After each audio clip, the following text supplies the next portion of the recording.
లేకపోతే డబ్బలు ఎత్తేస్తున్నారు, street vendors దుకాన్లు తీసేస్తున్నారు, చాలా కష్టపడుతున్నారు, పర్వాలేదు.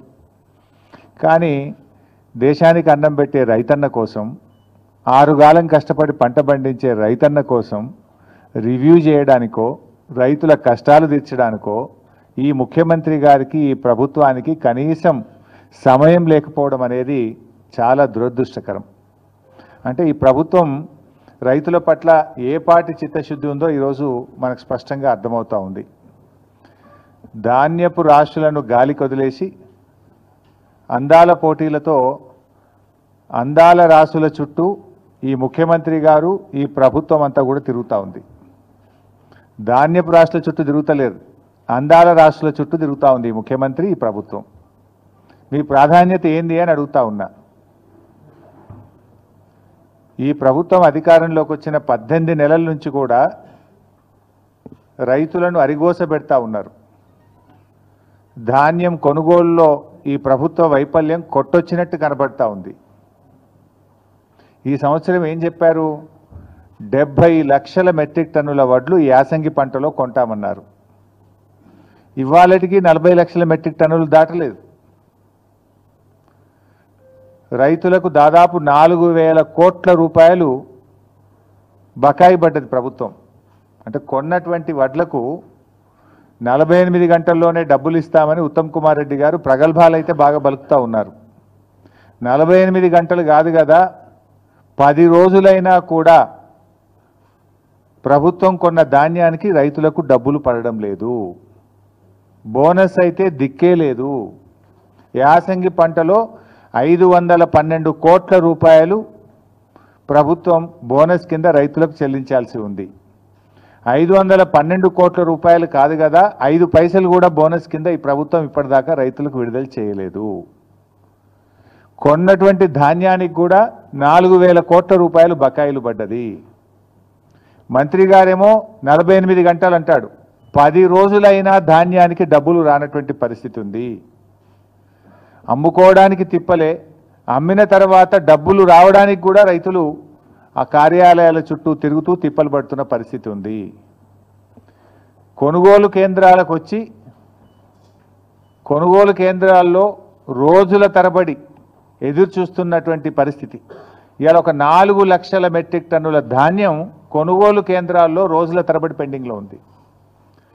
కొన్నటువంటి ధాన్యం 1 లక్ష మెట్రిక్ టన్నులు మిల్లులకు పంపడానికి లారీలు లేక, మిల్లులు దించుకోక 1 లక్ష మెట్రిక్ టన్నులు మధ్యలో మిగిలిపోయింది. అంటే ఎంత ఉదాసీనంగా ఈ ప్రభుత్వం ఉంది, రైతుల పట్ల ఎంత నిర్లక్ష్యంగా ఈ ప్రభుత్వం వ్యవహరిస్తుందనడానికి ఇది స్పష్టమైనటువంటి ఉదాహరణ. అంటే పెట్టుబడి సాయం అందించడంలో జాప్యం. మీకు తెలుసు, వానకాలం రైతు బంధు అయితే కొట్టిండ్రు, యాసంగి రైతు బంధు ఇవాళటికి 3 ఎకరాలకు కూడా వేయలేదు. ఇవాళ గౌరవనీయులైన ఉప ముఖ్యమంత్రి గారు చాలా గొప్పగా చెప్పేసిండు. ఏమంటుండు? మేము పెట్టుబడి సాయం కోసం బడ్జెట్లో 18,000 కోట్లు పెట్టినాం, ఏడాదంతా ఇస్తాం, మెల్లగా ఇస్తాం, ఏడాదంతా ఇస్తారట. ఎప్పుడు పెట్టుబడి సాయం అంటే ఎప్పుడు ఇవ్వాలి? పంటకు పెట్టుబడి సహాయం, విత్తనాలు కొనుక్కోవడానికో నాట్లు పడడానికంటే ముందు ఇవ్వాలి. కోతలైపోయినా యాసంగి పెట్టుబడి సాయం ఇవ్వలేదు ఉప ముఖ్యమంత్రి గారు. ఇలా ఖమ్మంలో చెప్తున్నాడు ఆయన గారు, మెల్లగా ఇస్తారట. మీరు కాంగ్రెస్ పార్టీ మేనిఫెస్టోలో ఏం పెట్టారు? కేసీఆర్ 10,000 ఇచ్చిండు, మేము 15,000 ఇస్తాం, ఆ 15,000 కూడా పంట సీజన్ ప్రారంభం కాకముందే రైతుల ఖాతాల్లో వేస్తామన్నాడు. ఇప్పుడు పంట సీజన్ ప్రారంభం కాదు, పంట సీజన్ అయిపోయింది, అయినా కూడా ఇంకా ఖాతాల్లో డబ్బులు పడలే. ఓడదాటదాకా ఓడమల్లప్ప, ఓడదాటినాక బోడమల్లప్ప. ఇది ఇంకా అసెంబ్లీ బడ్జెట్ స్పీచ్లో చెప్పింది ఈ డైలాగ్ బట్టి విక్రమార్క గారు. ఇది నీకే వర్తిస్తుంది విక్రమార్క గారు. మొన్నటి బడ్జెట్ సమావేశాల్లో బడ్జెట్ స్పీచ్లో ఈ కథ చెప్పిండు. ఓడదాటినాక ఓడమల్లప్ప అంటే బోడదాటినాక బోడమల్లప్ప అని, ఓడదాటినాక బోడమల్లప్ప అని కథ చెప్పిండు. ఇది ఎవరికి వర్తిస్తుంది బట్టి గారు? నీకే వర్తిస్తుంది. నీ మేనిఫెస్టో తీసి చూసుకో. పంట పెట్టుబడి సాయం రైతులకు అందించడంలో జాప్యం, కొనుగోలు కేంద్రాల్లో ధాన్యం కొనుగోలు చేయడంలో జాప్యం, కొన్న ధాన్యాన్ని మిల్లులకు తరలించడంలో జాప్యం, గన్నీ బ్యాగులను సమకూర్చడంలో జాప్యం, రైతులకు సకాలంలో 48 గంటల్లో డబ్బులు వేస్తామని చెప్పి చెల్లించడంలో జాప్యం, ధాన్యాన్ని లారీ లెక్కించడానికి హమాలీలు లేరు, హమాలీలను సమకూర్చడంలో వైఫల్యం, కొనుగోలు కేంద్రాల్లో కనీస సౌకర్యాలు, త్రాగునీరు కానీ వడదెబ్బ తగలకుండా నీడను కలిగించడంలో ప్రభుత్వ వైఫల్యం, గన్నీ బ్యాగులు సకాలంలో సమకూర్చడంలో వైఫల్యం, గొప్పగా చెప్పిన బోనస్ను అందించడంలో ఘోర వైఫల్యం. అంటే మొత్తంగా కూడా అంతా బోగస్. ముఖ్యమంత్రి గారు పోయిన అసెంబ్లీ సమావేశాల్లో మాట్లాడుతూ మా ప్రభుత్వంలో తరుగే తీయడం లేదు, అసలు తరుగు ప్రశ్నే లేదు మా ప్రభుత్వంలో అని చాలా గొప్పగా అసెంబ్లీలో భారీ డైలాగులు కొట్టిండ్రు. ములుగు జిల్లా గోవిందరావుపేట మండలంలో ఒక జట్టి రాజు అనే ఒక రైతు 10 కిలోల తరుగు తీస్తున్నారని ఆత్మహత్యా యత్నం చేసుకున్నాడు. క్వింటాల్కు 10 కిలోల తరుగు తీస్తున్నారు. రేవంత్ రెడ్డి చెప్తాడు అసలు తరిగే తీస్తలేరు మా ప్రభుత్వంలోనే అసెంబ్లీలో చెప్తాడు. ములుగు జిల్లా సీతక్క గారి నియోజకవర్గం గోవిందరావుపేట మండల కేంద్రం, అదే గ్రామంలో జట్టి రాజు అనే రైతు 10 కిలోల తరుగు తీస్తుంటే పురుగుల మందు దాగి ఆత్మహత్య చేసుకునే ప్రయత్నం చేసిండ్రు. ఇవాళ రాష్ట్ర వ్యాప్తంగా కూడా మీరు చూస్తే ఇవాళ రాష్ట్ర వ్యాప్తంగా చూస్తే తాలు తరుగు పేరుతో రైతులకు అన్యాయం జరుగుతుందని చెప్పి ఇలా అనేక చోట్ల ధర్నాలు జరుగుతూ ఉన్నాయి. సకాలంలో వడ్లు కొనడం లేదు, మొలకెత్తుతున్నాయి. మొన్న నా నియోజకవర్గం ఇరుకోడు గ్రామంలో నేను వెళ్తే వడ్లు వర్షం పడి ప్రభుత్వం కొనకపోవడం వల్ల మొత్తం మొలకలెత్తినాయి. మొలకలెత్తి రైతులు అసలు 600-700 క్వింటాలకు ప్రైవేట్ వాళ్ళకు అమ్ముకుంటున్న పరిస్థితి. అంత దారుణమైన పరిస్థితి క్షేత్రస్థాయిలో ఉంది. ఇవాళ కొనుగోలు కేంద్రంలో కొన్న వడ్లు కూడా సకాలంలో తరలించక సంచులు తడిచిపోతున్నాయి. 3-4 రోజులు కొనుగోలు కేంద్రంలో అసలు వారం 10 రోజులు అవుతుంది, కొన్నాక కూడా 3-4 రోజుల దాకా మిల్లులు దించుకోవడం లేదు. అంటే ఒక్కొక్క రైతు 10 రోజులు ఉంటుండు కళ్ళంలో. వడ్లు తెచ్చినప్పటి నుంచి మిల్లులో దించే వరకు 10 రోజులు పడిగాపులు గాయాల్సి వస్తూ ఉంది. మరి బాయికాడ బర్రేం కావాలి, దుడ్డేం కావాలి, మళ్ళీ వానకాలం వర్షాలు పడుతున్నాయి, వర్షాకాలానికి రైతు సమాయత్తం కావాలన్నా వద్దా? 10 రోజులు పండించిన ధాన్యాన్ని అమ్ముకోవడానికి కళ్ళాల్లో రైతులు వేచి చూడాల్సిన పరిస్థితి ఏర్పడితే ఏంటి? ఎందుకంటే ఇక్కడ వడ్లు ఆరబెట్టడానికి, వడ్లు కొనడానికి వారం రోజులు పడుతుంది. మళ్ళీ లోడ్ అయినాక రైస్ మిల్లులో దించుకోవడానికి 2 రోజులు 3 రోజులు పడతా ఉంది. రైస్ మిల్లులో దిగి రైతు సంతకం పెట్టేదాకా అక్కడ ఉండాల్సి వస్తుంది. 10 రోజులు రైతు తాము పండించిన పంట అమ్ముకోవడానికి ఈ ప్రభుత్వంలో ఇబ్బందులు పడాల్సినటువంటి పరిస్థితి ఏర్పడతా ఉంది. ముఖ్యంగా ఈ ప్రభుత్వం చాలా విషయాలు చెప్తూ ఉంటారు. మాటలు ఘనం, చేతలు శూన్యం. ఈరోజు కొనుగోలు కేంద్రాల్లో కనీస వసతులు లేకపోవడం వల్ల, నీడ లేకపోవడం వల్ల, త్రాగునీటి వసతి లేకపోవడం వల్ల, రోజుల తరబడి ఎండలో ఉండడం వల్ల పిట్టల్లాగా రైతులు చనిపోతూ ఉన్నారు. నిన్న మహబూబాబాద్ జిల్లా పోచంపల్లి గ్రామంలో గొగులోతు కిషన్ అనే రైతు నిన్న కూడా చనిపోవడం జరిగింది. ఇలా గొగులోత్ కిషన్ ఎందుకు చనిపోయిండు? రోజుల తరబడి అక్కడ ఉండి గొగులోత్ కిషన్ రోజుల తరబడి ఆ పంట అమ్ముకోవడానికి కొనుగోలు కేంద్రంలో ఉండి తీవ్రమైన వడదెబ్బకు లోనైపోయి గొగులోత్ కిషన్ గారు నిన్న మహబూబాబాద్ జిల్లాలో చనిపోవడం జరిగింది. అదేవిధంగా 15 ఏప్రిల్లో జగిత్యాల జిల్లాలో ధారూరు గ్రామంలో వడదెబ్బ దాకి జలపతి రెడ్డి అనేటువంటి రైతు కొనుగోలు కేంద్రంలోనే వడ్ల కుప్ప మీదనే చనిపోయినటువంటి పరిస్థితి. అదేవిధంగా ఏప్రిల్ 21వ తేదీ మహబూబాబాద్ జిల్లా తొర్రూరు గ్రామంలో ప్రేమలత గారు, మహిళా రైతు, హనుమాన్ల ప్రేమలత గారు మహిళా రైతు వడదెబ్బ తగిలి తొర్రూరులో వారు వడ్ల కుప్ప మీదనే చనిపోయినటువంటి పరిస్థితి. అదేవిధంగా నెల్లుకుదిరి మండలం మదనతుర్తి గ్రామంలో బిర్రు వెంకన్న, చూడండి వడ్ల మీదనే బిర్రు వెంకన్న అనే రైతు వడ్ల మీదనే చనిపోయినటువంటి పరిస్థితి.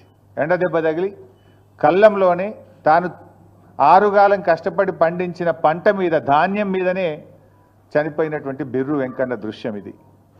అదేవిధంగా మన జనగామ నియోజకవర్గం చేర్యాల మండలంలో ఆకునూరి గ్రామంలో చింతకింది హనుమయ్య అనేటువంటి రైతు అక్కడే కళ్ళంలోనే మరి ధాన్యం అమ్ముకోవడానికి వచ్చి అక్కడే చనిపోవడం జరిగింది. అంటే ఈ రకంగా ధాన్యపు రాశులే సాక్షిగా కొనుగోలు కేంద్రాల్లోనే రైతు మరణాలు జరుగుతూ ఉంటే ఈ ప్రభుత్వానికి చీమ గుట్టినట్టు కూడా లేదు. ఈ మరణాలు సహజ మరణాలు కావు. ఇవి రేవంత్ రెడ్డి ప్రభుత్వం యొక్క నిర్లక్ష్యం వల్ల జరిగినటువంటి మరణాలు. ఈ మరణాలకు రాష్ట్ర ప్రభుత్వమే బాధ్యత వహించాలి. ఈ రైతులకు ఒక్కొక్కరికి 25 లక్షల ఎక్స్గ్రేషియా ఇచ్చి ఆ కుటుంబాలను ఆదుకోవాలని చెప్పి నేను ప్రభుత్వాన్ని డిమాండ్ చేస్తూ ఉన్నా. ఎందుకంటే ఇవి సహజ మరణాలు కావు. ఒక రకంగా చెప్పాలంటే ఇవి ప్రభుత్వ హత్యలు, ప్రభుత్వ నిర్లక్ష్యం వల్ల జరిగినటువంటి మరణాలు. గతంలో బీఆర్ఎస్ ప్రభుత్వం మీద దుమ్మెత్తి పోసినటువంటి కాంగ్రెస్ నాయకులు ఇవాళ ఎందుకో కల్లాల కాడికి పోతలేరు. ఆనాడు బీఆర్ఎస్ ప్రభుత్వంలో అన్నీ చక్కగా జరుగుతుంటే కూడా మా మీద బుర్ర జల్లాలని కల్లాల్లోకి వెళ్ళి నానా యాగి చేసినారు. ఇవాళ ముఖ్యమంత్రి పట్టించుకోడు, మంత్రులు కల్లాల కాడికి పోరు, ఎక్కడ రివ్యూ చేయడానికి వీళ్ళకి టైమే దొరుకుతలేదు. రైతులంటే వీళ్ళకి ప్రేమే లేదు ఈ ప్రభుత్వానికి. అంటే రైతుల పట్ల కాంగ్రెస్ ప్రభుత్వం చూపుతున్నటువంటి నిర్లక్ష్యం ఇవాళ వారి ప్రాణాల మీదకి వచ్చినటువంటి పరిస్థితి. ప్రభుత్వం అసలు రివ్యూ లేకుండా మొద్దు నిద్రపోతున్నటువంటి పరిస్థితి. ముఖ్యంగా ఇవాళ ఈ ప్రభుత్వం ఏ విషయంలో మీరు రైతుల విషయంలో గమనిస్తే వానకాలం ముఖ్యమంత్రి ఏమో ఈజ్ బిజీ విత్ అందాల పోటీల రివ్యూలు. ఎక్కడ పెట్టారు ఆ రివ్యూ కూడా?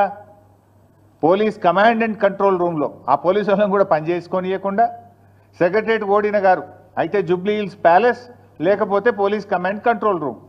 నెల రోజులకు ఒక్కసారి కూడా సెక్రటరేట్ ముఖం చూస్తలేడు. ఇవాళ ఆ పోలీస్ కమాండ్ కంట్రోల్ రూమ్లో అందాల పోటీల మీద రివ్యూ పెడుతున్నావు కదా రేవంత్ రెడ్డి గారు. మరి రైతులకు రైతు బంధు అందిందా లేదా అని ఎందుకో రివ్యూ పెట్టవు? వానకాలం రైతు బంధు ఎగబెట్టివి, యాసంగి రైతు బంధు సగం మంది కూడా అయిపోతివి. రుణమాఫీ అందిందా లేదా? 42,000 కోట్లు రుణమాఫీ ఇస్తామని చెప్పి కాంగ్రెస్ పార్టీ అసెంబ్లీలో బడ్జెట్ ప్రసంగంలో చెప్పి ఎన్నికల సమయంలో హామీ ఇచ్చినవు. మరి అసెంబ్లీలో బడ్జెట్లో చెప్పిన రుణమాఫీ 42,000 కోట్లు అయిందా లేదా అని రివ్యూ చేయడానికి నీకు సమయం దొరకలేదా రేవంత్ రెడ్డి గారు? కేసీఆర్ గారు రైతు బీమాను దేశంలోనే ప్రపంచంలో ఎవరు చేయని పని రైతు బీమాని తెచ్చి రైతులకు భరోసాని ఇచ్చిండు, ధైర్యాన్ని ఇచ్చిండు. ఇవాళ మీరు ఇంతవరకు ఫిబ్రవరిలో కట్టాల్సిన రైతు బీమా పైసలు మే నెల వచ్చినా రైతు బీమా పైసలు కట్టలే.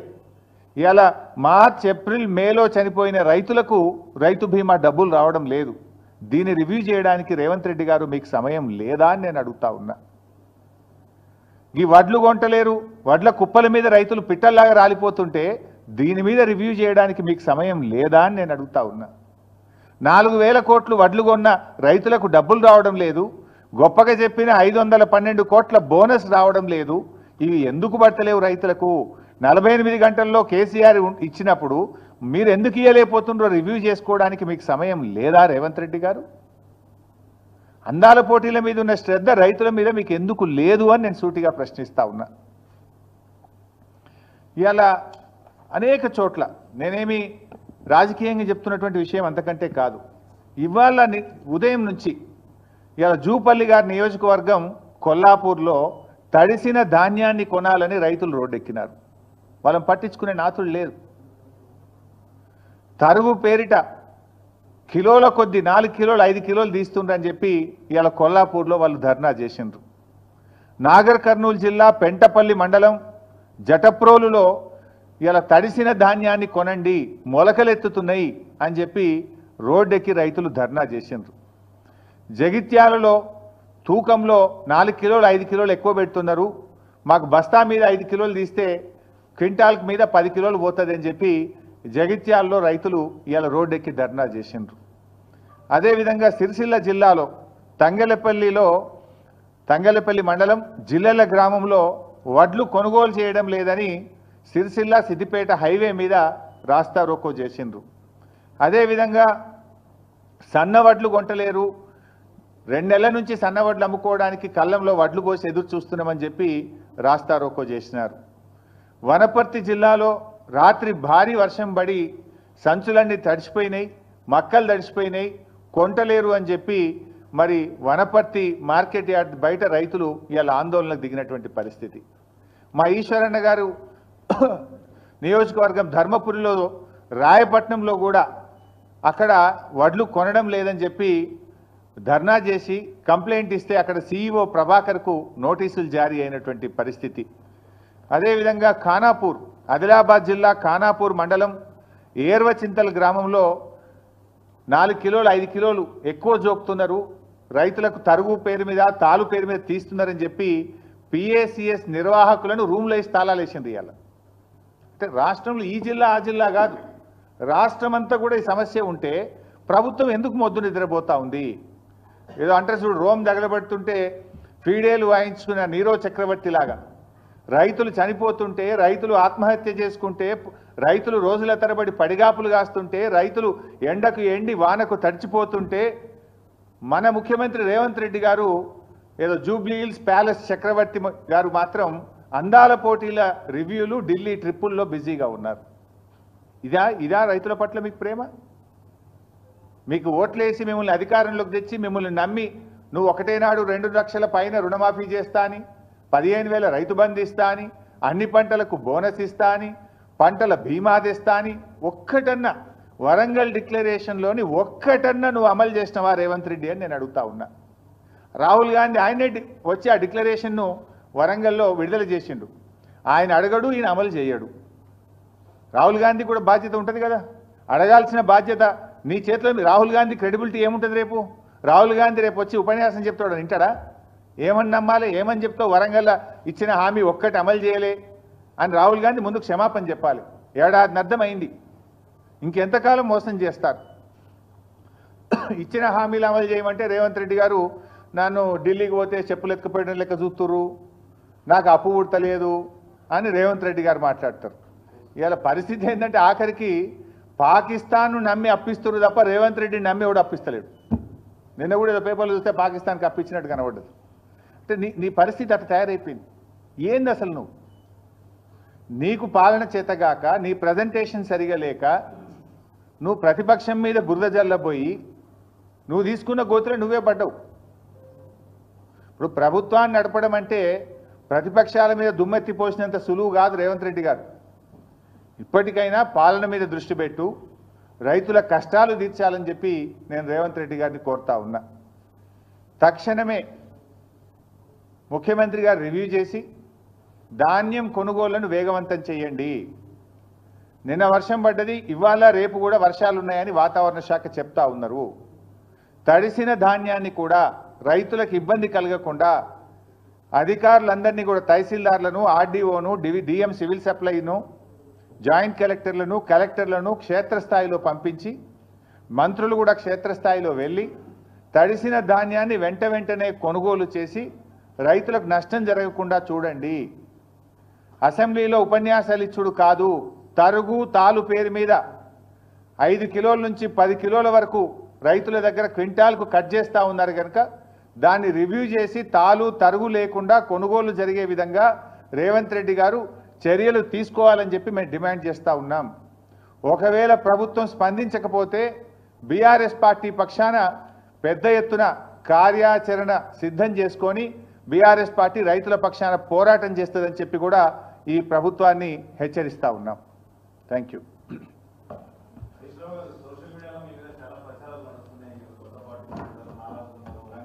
నేను ఇంత మంచిగా మాట్లాడితే నువ్వేంది?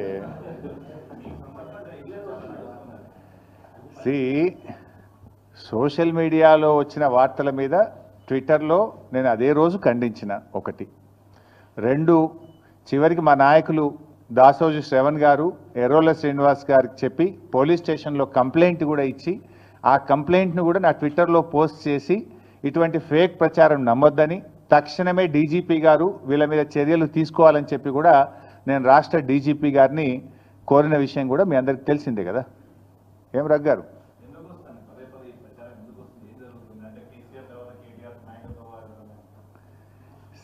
ఆ పంచాయతీ లేదు మా పార్టీలో. నేను చాలాసార్లు కూడా చెప్పాను, మీరందరూ కూడా చూసింటారు. ఒక్కసారి కాదు, కొన్ని 100ల సార్లు చెప్పి ఉంటాను.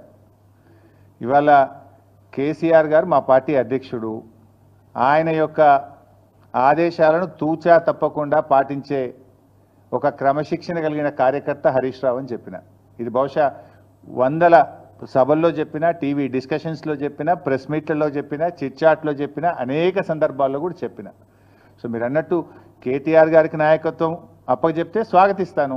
డెఫినెట్గా ఐ కోఆపరేట్. ఒక కార్యకర్తగా హరీష్ రావు పార్టీ నిర్ణయాన్ని, కేసీఆర్ నిర్ణయాన్ని ఎప్పుడైనా శిరసా వహిస్తాడు తప్ప గీత దాటే వ్యక్తి కాదు.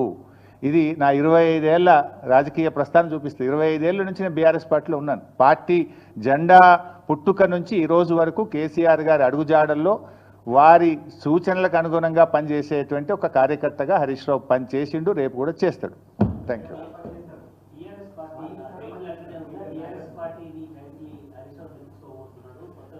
ఇవన్నీ చిల్లర ముచ్చట్లు బంద్ చేయాలి. ఇంత స్పష్టంగా కుండబద్దలు కొట్టినట్టు నేను మాట్లాడుతుంటే మీరు ఈ ప్రశ్నలు ఏందో నాకైతే అర్థమవుతలేదు. ఇంత కుండబద్దలు కొట్టినట్టు 100 సార్లు చెప్పినా మళ్ళీ ఈరోజు కూడా చెప్పినా కదా. My leader is KCR. What ever KCR says Harish Rao will follow it. That's all.